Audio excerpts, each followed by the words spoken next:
mēģināšu izskaidrot.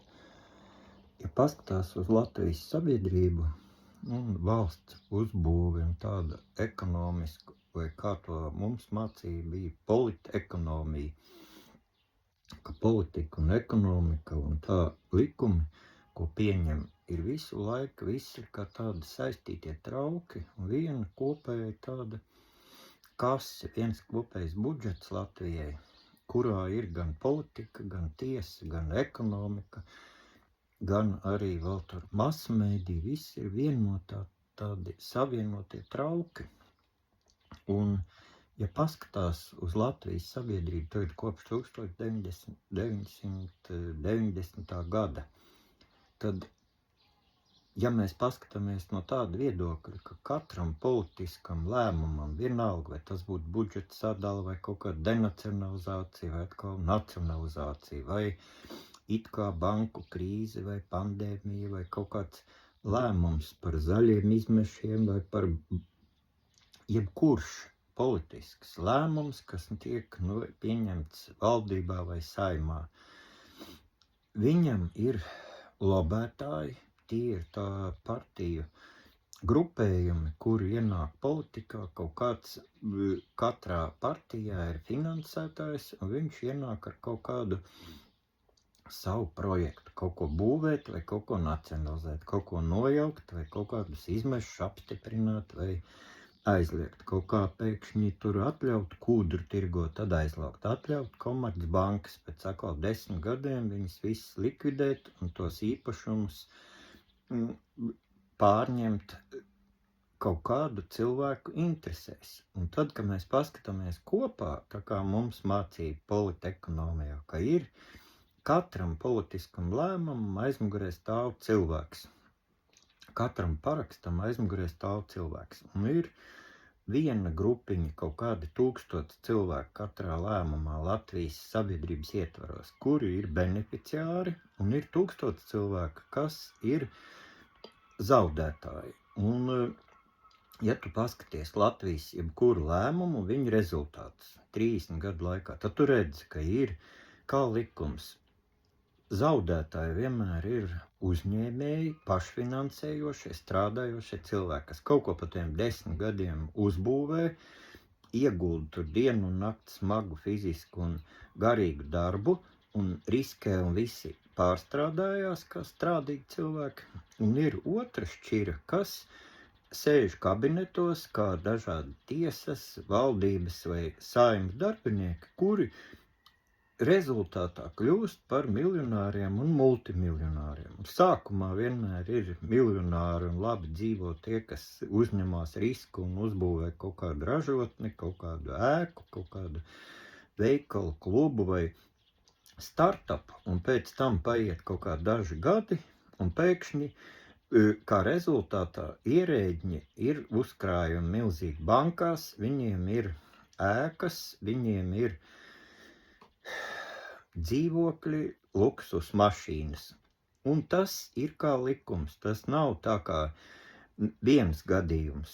Un tad, kad tu to sāc pētīt, tad tu redzi ļoti konkrēti, ka, teiksim, vieni tur vidulēji uzbūvē pa saviem līdzekļiem, viss ieguldot tur dzīvokļus, vecvecāku, paši tur stiep baļķus, uztais kaut kādu izstāžu zāli. Pēc tam ir kaut kāds politisks lēmums, kaut ko pamainīt likumos un saka, oi, diemžēl jums nenoveicās. Tagad prokuratūra, zemes grāmata un valsts banka teica, ka tas ir jūsu, bet tagad mēs pamainām, mēs pārskatām nacionalizācijas, denacionalizācijas likumu un tiek viss atņemts. Ne jau visai tautā uzreiz, bet katru reizi ziedot tiek kāda apmēram tur 1000 uzņēmēji vai kaut kādi namīpašnieki vai veikala īpašnieki vai kaut kas.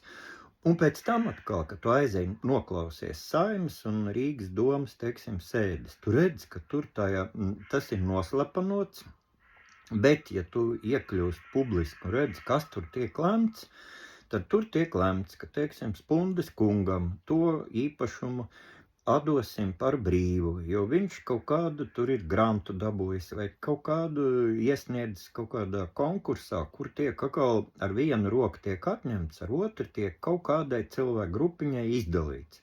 Un viņam, lūk, atkal tiek nodota ēka par brīvu, un viņam tiek iedots 90% atlaides. Un, teiksim, Jūrmalā man tantei atņem māju, jau uzliek tur milzīgus nodokļus un visādas apgrūtinājumus.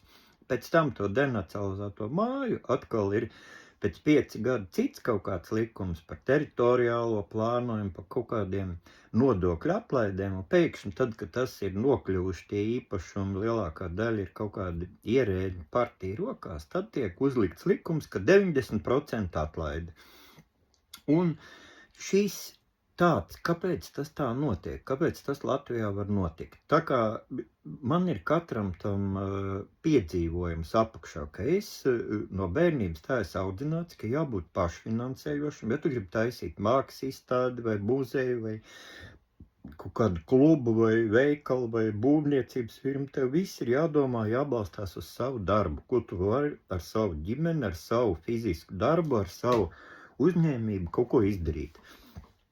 Un tie ir, kā likums, vienmēr tie, kam nenoveicās, kam viss tiek atņemts. Un atkal ir otrs šķira, kas sametās kopā grupējumos, ka viens brālis saka, vai tu ej prokuratorā, tu tiesā, tu valsts bankā, tu idā, tu masu mēdījos. Un tagad mēs kā grupa visu laiku izdomāsim kaut kādas likumu, noteikumu maiņas.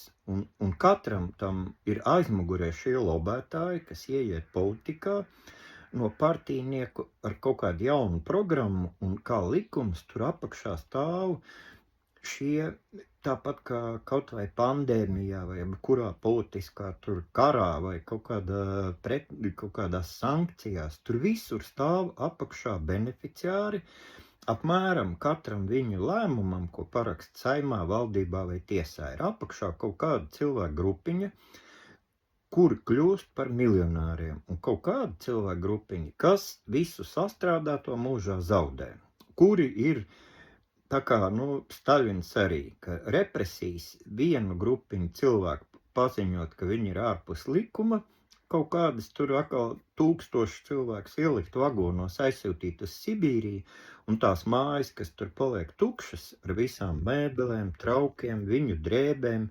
pildspalvām, zobbirstītēm, visu tur ieliek iekšā kaut kādas atkal partīniekus, tā kā bija arī padomu laikā, viņi pamatoja, ka tie ir lūk kaut kādi buģi, un tie ir tādi labie strādnieki, un ieved no kaut kurienes no Krievijas vidienes vai Uzbekijas kaut kādus atkal 1000 citus cilvēkus, un viņi visi ir valdībai pateicīgi. Toreiz arī Staļinu ļoti daudz mīlēja, viņi saka, viņš mums visu iedeva. Mēs bijām nabagi, neko nemācējām strādāt, darīt, un pēkšņi mums Latvijā visiem iedeva mājas ar visām mēbelēm, viss jau sagatavots, bet to, ka viņiem tas ir viss nācis, kāds cilvēks ir represēts, nošauts vai aizvests uz Sibīriju, vai tagad Latvijā šos 30 gadus kāds ir izsūtīts atkal emigrācijā strādāt, tas ne ar ko neatšķirās no Staļina laikiem.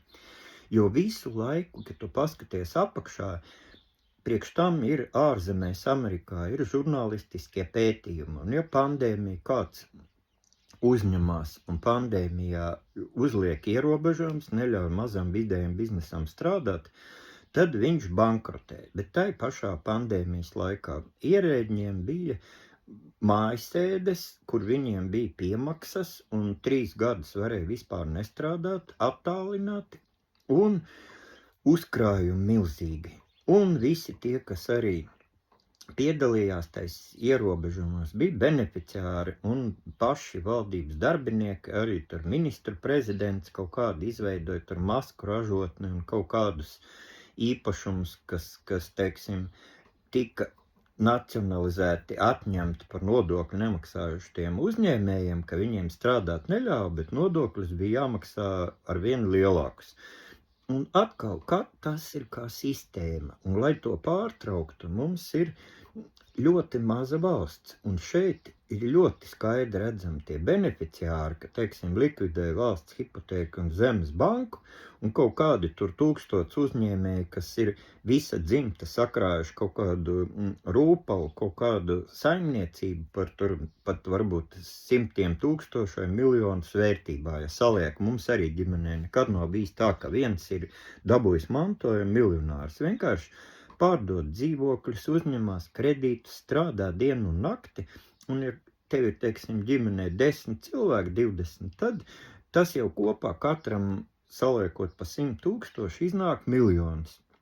Un katrs šis valdības partijnieku lēmums vai tiesas, viņš ir apmēram tādā veidā, ka kaut kādi 1000 šie cilvēki to miljonu zaudē, apmēram miljards vērtībā ir viss politiskais lēmums, un 1000 cilvēkiem pēc tam atkal pēc dažiem gadiem vai pēc maza brīža, viņi atkal kļūst 1000 braukā ar Teslām miljonāri. Tā kā Rīgas domē tagad. Vieniem ir lēmums atņemt viss īpašums, pēc tam atkal Spundes kungam kaut kā, ja viņš ir partijas biedrs, viņam atkal piešķirt ēku vairāk miljonu vērtībā par brīvu, jo viņš ir tā kā tajā beneficiāru šķirā. Un ir Amerikā tā, ka šādas lietas izpētīja neatkarīgie žurnālisti vai neatkarīgie tiesas darbinieki, un ir kaut kāds līdzsvars, tā kā mums arī viņš sāka veidoties 2005. gadā, kad izveidojas Latvijā tās augtie oligarhi, kuram katram bija savs grupējums un bija tur neatkarīgas avīzes, tur Diena un atkal neatkarīga avīze un televīzijas dažādas, visādiem saviem, katram grupējumam sava, un apsardzes firmas savu, tā kā privātā armija katram sava, un bija šķēles, tur kaut kādi ciema veči un vidzemes uzņēmēji, un Lembergam bija kaut kādi kurzemes uzņēmēji, un pilsētu tur vadītāji, kā viņš pats, un atkal Šlesram bija kaut kādi uzņēmēji, un atkal kaut kādi Rīgā bija Krievu uzņēmējiem, tur kaut kādi atkal savi tādi grupējumi, kam bija katram sava apsardzes firma, savas avīze vai televīzija, un savi radio, un savi veidojās šādi dažādi grupējumi, kas savā starpā iztaisīja tādu līdzsvaru, un tieši šie varas tādi instrumenti, ka viens otru kontrolē un neļauj neko mainīt. Un likuma Anglijā, piemēram, Dānijā, viņi nemainās 100 gadu. Un cilvēki var uzticēties. Bet Latvijā tā, ka tev to aizēja paņem kaut ko nacionalizē, vai, teiksim, Krievu cilvēkiem pateica, tu vari paņemt Latvijā ieguldīt 250 000, un tev būs atļauj šeit dzīvot. Un cilvēki iegulda atkal tūkstošiem, katrs pa 250 000, nopērk kaut kādu veikalu vai dzīvokli, un atkal paiet 5 gadi un pasaka, mēs mainam noteikumus, un tagad tas neskaitās vairs, kas tika pieņemts, un zaudē atkal savus ieguldījumus kaut kādi 1000 cilvēki, un pēc tam tas tiek atkal kaut kā izdalīts kaut kādiem partijniekiem, un atkal 1000 cilvēki kļūst miljonāri. Un tas ir Latvijas uzbūvē vienkārši kā pamat ienākums. Vairs nav nekāda tāda, ka izveidot kaut kādas startups, konkurēt ar citām valstīm, nopelnīt uz tā kā Nokia vai Tesla kaut kādus jaunas zinātnes ieguldījumus, kaut kā atvieglot cilvēkiem dzīvi, kaut kādus izdomāt Skype vai WhatsApp vai kaut kādu Booking.com. Nē, tādas lietas nē. Ir šeit tikai šī tāda laiks izmētāt akmeņus, laiks savākt, laiks tādus lēmumus pieņemt tādus. Un Saeimas sastāv šī partija melno kašu koalīcija aizkulis tikai ar tādiem lobistiem. Un katrs tas lobists, viņš izdomā kaut kādu pamatojumu savai afērai un tādam peļņas avotam, un pēc tam pārējie atkal notiek tirgus. Labi, mēs jums atļausim būvēt tur kaut kādas sliedes, bet jūs mums atļausiet, teiksim, valsts banku likvidēt, un rezultātā tas deputāts, kur to bīdīja, piemēram, konkrēti Hipotēku un Zemes banku, kas 100% piederēja Latvijas valstī. Neviens ārzemēs nelika likvidēt, tā kā Aizkrauklis banku vai Paraks vai vēl kaut ko. Tur vienkārši deputāts Kesenfelds, konkrēts uzvārds, viņš piedāvāja to visu likvidēt, un cilvēks, kam tur ir kaut kāda neliela kredīte, viņiem par ķīlu atņemt visas viņas sastrādātās rūpnīcas, ēkas, uzņēmumus, un rezultātā kļuva mums jauns multimiljonārs, kurš atvēra ātros kredītus. Un viss ir likuma ietvaros, neko tiesāties nevar, jo viss tika veikts likuma ietvaros, jo viņa partija sastāv likumus, un viņi pieņem ministru kabineta prezidents, pieņem kaut kādu lēmumu, likuma grozījumus, Un šādi tiek pārvaldīta Latvijas valsts, un žurnālisti vairs nav neatkarīgi, viņi arī saņem algu no tās pašas kases, un arī tiesas, prokuratūras darbinieki. Un tāpēc tāda maza valsts, viņa ir kā tāds vampīrs, kas apēda savus cilvēkus, nograuž sev kāju, lai kaut kāds tur roka vai vēderā kaut kāds orgāns tiktu pabarots pēc tādas alkatīgas maniakālas prasības. Un viņš apēda pats sevi, viņš nespēja konkurēt ar citiem, un tas 90. gadu tā privatizācija un nacionalizācija, kur tika uzsākts, tas nav apturēts jau 35 gadus, un tas ir tāds vampīrisks orgāns, kas Latvijas tā ierēdniecība un tā partijnieku struktūra. Un to ir jāsaprot, to var saprast tad, kad tu paskaties pēc tiem makroekonomikas likumiem, kad skaties, ka ir savienotie trauki, un nekas pasaulē tā nerodās un nepazūd kaut kur materiāli labumi.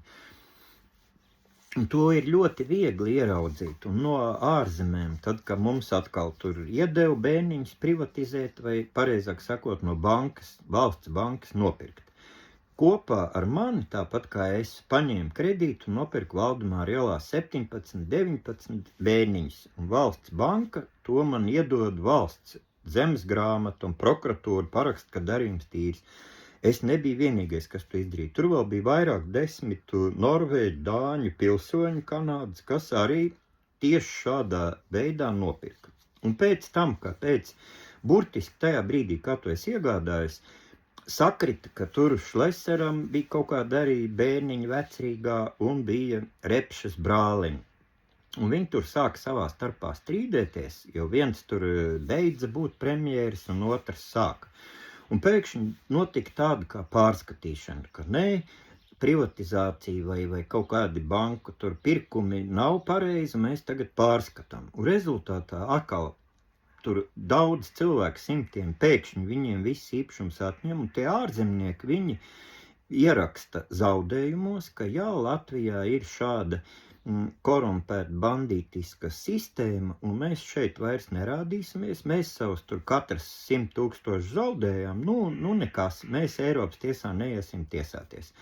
Bet latviešu cilvēkiem katrs šāds lēmums ir tā kā nāves spriedums, viņam viss tiek atņemts, ķīlis, viss, un viņam ir jāaizbrauc kaut kur ārzemēs, vienkārši aizvainotam, aptīrītam, visa ģimene, kāds aiziet no bēdām bojā, kāds tur nošaujās vai no sirtēstiem nespēja atteikties no tā, vai tā kā Mārtiņš Rītiņš, ka Covidā viss tur tika aizslēgts, atņemts, viņš nespēja vairs tas cilvēks bez tā sava restorānu, kur viņš ieguldīs visu savu dzīves tādu darbu un jēgu un savu reputāciju, un tas bija viņa gan prieks, gan smagums, tas restorāns, bet ja viņam to aizver, neļauj strādāt, un viņam jāzaudē, un viņš mūža tur ielicis to savu, viņš to nevar pārdzīvot cilvēks. Un ja nav cilvēka, nav arī problēmas.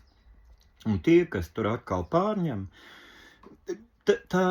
un tas kaut kādā veidā ir jāsaprot cilvēkiem. Un tikai, ja mēs saprotam tā makroekonomiski, kā darbojās šī Latvijas tā koalīcijas partiju biedru, kāpēc viņi iet politikā un kāpēc viņi kļūst par deputātiem, viņam katram ir kaut kāds plāns, kaut kāds biznesa plāns, kaut kāds lobijs, ko viņš lobē, kaut kādu šādu tīri naudas interesi.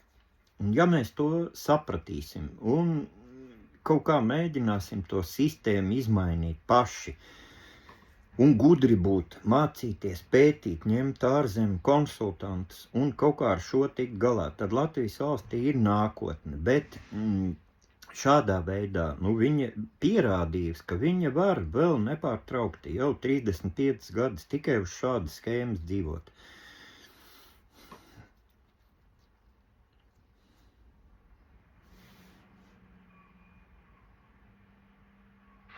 Un es vienkārši pierādījums cilvēkam, kam no bērnības ir iemācīts tu labi, ja tev kaut ko ņem nost kaut kādi bandīti 90. vai 2000. vai tagad 2026. Atkāpies, pasaulē ir tik daudz, kur atkal pelnīt. Tagad Elons Musks un visi tie tehnoloģiskie saka, tuvākos 5 gados līdz 30 gadam būs vairāk jaunu miljonāru, miljardieru kā visu gadsimtu iepriekšējo kopā. Tev ir tik daudz, kur pelnīt. Latvijā ir tik daudz bagātas zeme, jūra, meži, ka cilvēkam ir jāgrib strādāt, veidot kaut ko pašam darīt, un zeme audzēt, tu sabakst iekšā kaut vai zemi izdalīt katram tam ierēģņu grupējumam, un ej sastādi, un tev rudenī būs milzīgas kravas tonnām ar visādām precēm, kur tu arī var kļūt bagāts. Bet tas, ka ir izveidot šādu partiju grupējumu, tad tie cilvēki, kas 90. vienkārši gāja cirviem un aplaupīja strādājošos vai lika parakstīt, ka viņi atdos, viņi ir vēlāk kļuvuši tagad par tādiem grupējumiem, kas to pašu dara tikai likuma ietvaros, it kā, kurus paši viņi sastāda.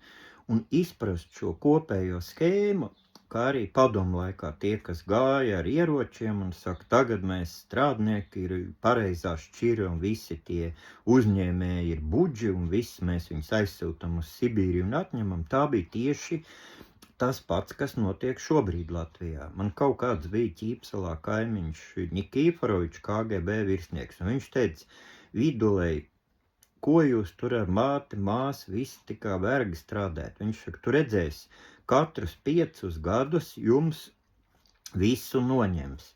Un viņš saka, nestrādā, dara tā kā esi, jo tas krievu cilvēks, viņš tikai kaut kāds žigulīts, viņam tur viena komunālā istaba, un viņš izbrauc to žigulīti, kaut kur šašliks, pamakšķerēt, kaut kādu uzspēlēt tur kārtas sētā, paklausties mūziku, kaut ko nospodrināt savu mašīnu un paskatīties televizoru. Un viņš saka, tu necenties. Tev atņems to māju, ko tu tur būvē un strādā, un tā ir uzbūvēts tas, tā politiskā ekonomika. Un tāpēc tas, ko es beigās varu piedāvāt, tā ir solidārā ekonomika, tā ir tā kā Šveices sistēma, kur katram pilsonim ir mājās zemesardze, un viņš ir visi pilsoņi, viņiem mājās ir vai Teksasā vai Floridā, visiem mājās seifā ir karstie un visādi ieroči šaujamie, un katrs no viņiem ir tā kā rotējošā kārtībā, kaut kur pašvaldībā arī pārvaldnieks un pār savu kaut kādu to zemes daļu līdzīpašnieks valstī, un arī tas pats ir musulmaņu valstīs, kur nedrīkst veidot kaut kādas tur augļotāju bankas, un kur ir tradīcijas jau gadu tūkstošiem tādas, ka ir kaut kāda starp dzimtām, starp ģimenēm, ir kaut kāda paritāte, un ir tie vecajie, starp viņiem ir līgums šādas lietas nedarīt. Un ja kaut kādā tur Itālijas mafija tā sauktā, viņi sēž tur un skatās, ja viens kaut ko šādu dara, lai pats kļūtu miljonārs, kaut kāds partijnieks, viņi vienkārši tur mafija novāc no kātiem šādas politiķis, vai kaut kur tajās vecās tradīciju valstīs, tur tas nav iespējams kaut ko tādu paveikt kā šeit. Vai Krievijā tur arī bija tagad izkaut visus lopus, lielopus. Un tur tūkstošiem lielopus kaut ko izkauja, bet beigās arī tos kāvējus, viņi visi arī aizgāja bojā. Vai tos tiesu izpildītājs, kas tur to veica, viņi visi kaut kādā veidā traģiski vai citādāk aizgāja bojā. Un tur ir kaut kāda tāda regulācijas sistēma, kā acis pret aci, zobs pret zobu, un cilvēki kaut ko tādu nepieļauj. Bet Latvija ir kļuvusi tāda vampīriska valsts, kas pati apēdas savējos. Un tas, ko es ar šo uzguru gribēju teikt, ka ja cilvēki atlicina laiku, sāk pētīt tā kompleks Latvijas to sistēmu. Un vienkārši kā savienotos trauks, kā man dēls matemātiķis teica, ja pandēmijas laikā tur pa visu pasauli kaut kādu miljonus cilvēku mazo biznesu zaudēja, viņiem 3 gadus neļauj strādāt un vidējo biznesu. Tad tajos rādījumos banku saimnieki, tur Epsteins, Soros, Rothschild, Rockefelleri kļuva, viņi tā jau bija triljonāri. Katram atsevišķi viņi varbūt bija miljardieri, bet viņu ģimenei, teiksim, tēvs, māte, brālis, māsa, sievas tēvs kopā ir triljoni. Viņi katrs ir multimiljardieris, bet kopā viņiem ir triljonos. Un viņi dubultoja savus triljonu skaitus. Teiksim, tur Rockefelleriem, Rothschildiem, tur ģimenei tur 8 triljoni vai 4 bija, un tagad ir 8. Un tie ir savienotie trauki, tik cik vienam tiek atņemts, otram iegūst. Un tas ir jāsaprot, ka katram politiskam lēmumam ir uzvārds, katrai afērai vai noziegumam ir uzvārds. Un tie ir konkrēti cilvēki, konkrēti beneficiāri. Un es tālāk neko nevaru pateikt, tikai to, ka pirmkārt, lai Latviju uzlabotu, ir vajadzīgs šo diagnostiku noteikt, un to, par ko es runāju, tas ir saprotams jebkuram ekonomistam, makroekonomistam un politiķim rietumos un tādās demokrātijās, to, kas notiek Latvijā. Un es tāpēc pirms vēlēšanām rudens rakstu tādus kā testus, kā mēs varam noteikt, kā mēs varam demokratizēt tiesu sistēmu, kā mēs varam medicīnas, veselības sistēmu sakārtot, lai ar viņas palīdzību nevarētu veikt šādas makroekonomiskas un afēras, kā mēs varam masu mēdīs demokratizēt, kā mēs varam Saimu balsojot par atsevišķiem cilvēkiem tautā cienītiem, nevis par šādiem partiju mafijas grupējumiem. Un katrā šai sfērā mēs varam mācīties no tām solidārās ekonomikas un tādas pilsoniskās sabiedrības valstīm. Bet priekš tam ir vajadzīgs ieguldīt darbu, izglītošanu, gan izglītības iestādēs, sākot no vidusskolu tām klasēm līdz augstskolām, gan arī masu mēdījos. Un cilvēkiem pašiem ir jāmēģina izglītoties, izprast ar vien dziļāk, kā tā pasaule ir uzbūvēta, netērēt laiku uz rīliem un uz dažādām izklaides lietām, bet katru dienu, tā kā es to daru visu mūžu, es katru dienu klausos lekcijas, lasu tās grāmatas, apgaismības, skatos ASV, kā darbojas tā sistēma, Dānijā, citur. Tas darbs vispirms ir jāpaveic, un tad tev viss būs tā kā skaidrs, dauns, pārskatāms.